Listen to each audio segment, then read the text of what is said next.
What's up guys and welcome. You are watching Fazi Fitness. So let's start this video with the news that we as bodybuilding fans did not want to hear. Michael Krizo drops out of the race for this year's Olympia qualification because of a shoulder injury. And according to Michael Krizo, this isn't a recent injury. Apparently he has been carrying that for quite some time now. He was suffering from it for a while now, and that has definitely hindered his training and his inability to train at his maximum potential. That did not allow him to present his best look at Emperor Classic Spin this past weekend. I mean, we all saw how much he was struggling even with his posing, and even though he has never had a really wide back on the stage, but he was really struggling to open up in that rear double bicep pose. So Michael is out of upcoming Portugal Pro, and his first priority is going to be to take care of his shoulder and return it back to a normal state, where he can train the way he wants to.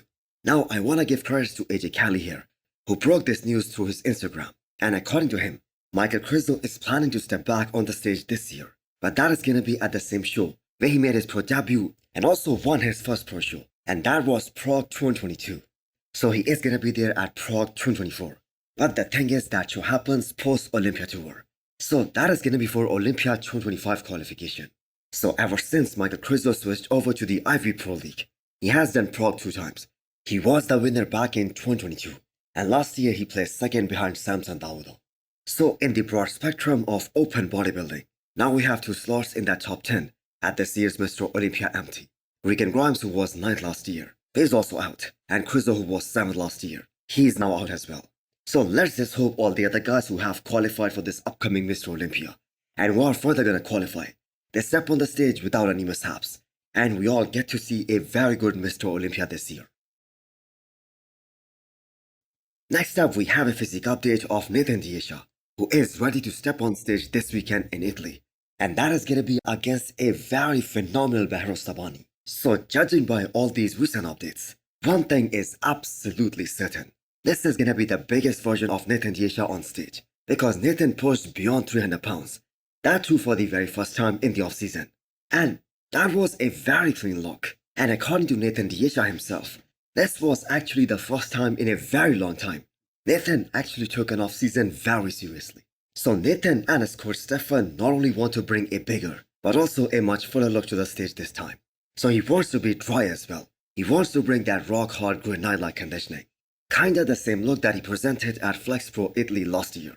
That condition with the added size is definitely gonna be a lot more deadlier. So looking at this update, one thing is clear. Nathan is gonna be able to beat Behrooz Tabani in the quads, especially from the front, because Behrooz although has brought up his legs, but he still looks top heavy in some of the shots.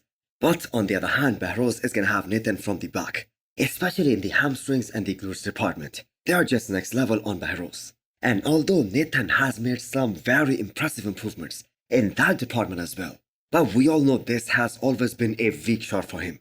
The hamstrings have always been a weak point for Nathan, and they aren't just gonna magically turn into a strong point in just one season, because that is just how his genetics are. Now, as far as Italy is concerned, it is an absolute guarantee that both Nathan Dasa and Behrooz are going to be number 1 and number 2 here. And it will be great if both these guys make it to the Olympia stage, because both of these guys have been facing these visa problems. So let's just hope if they qualify, they get to the US and get to step on the biggest bodybuilding stage in the world.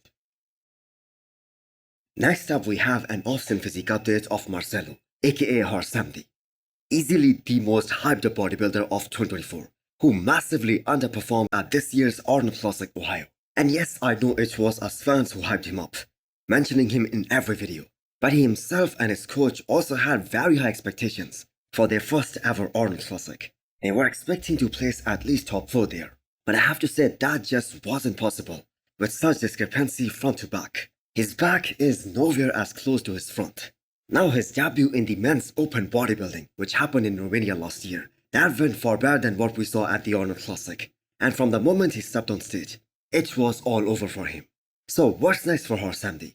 He needs a lot of time in the growth phase, especially to bring up his back. He needs to close that gap front to back at least to some extent, that he doesn't seem like a different bodybuilder when he turns around.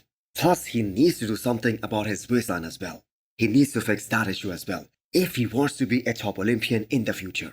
Now he has some of the best quad sweep in the world, extremely impressive legs, especially from the front, but his upper back lacks a lot of density. So does anybody know what his current age is? because one whole year of his professional career that was wasted in pursuit of classic physique, which unfortunately for him and for all of us fans, he was even unable to make the weight cutoff. So if these new classic physique weight regulations were in effect back when he was trying to make it into classic physique, I think he would have been able to make the weight cutoff. But that is in the past now. So what are your expectations from Horsemdi as an open bodybuilder in the future? Is he gonna be able to qualify for the Olympia in 2025?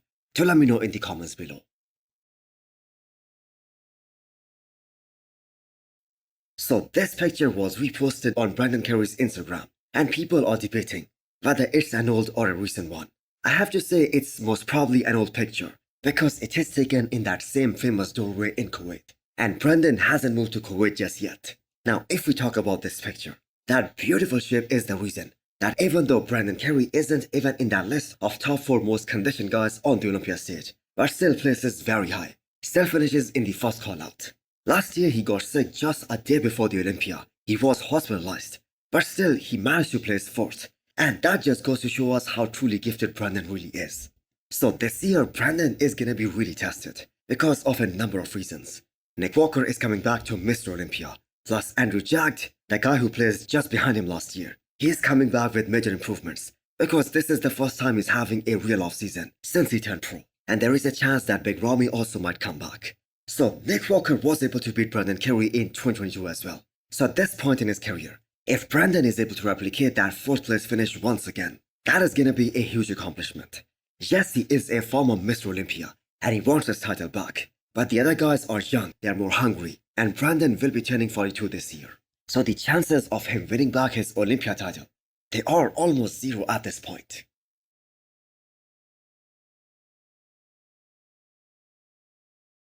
Wesley Weezer's the reigning Arnold Classic Ohio and UK champion, sending a message to Ramon by posing in front of a dinosaur. Now that is a great way to create a rivalry without disrespecting your opponent, because we all know this upcoming battle between Dino and Wesley. That is gonna be such a great one. Now Wesley was able to beat Ramon at this year's Arnold Classic in Columbus. Well, let's just not forget, it wasn't Ramon at his personal best, but still he was able to push Wesley very hard for that win.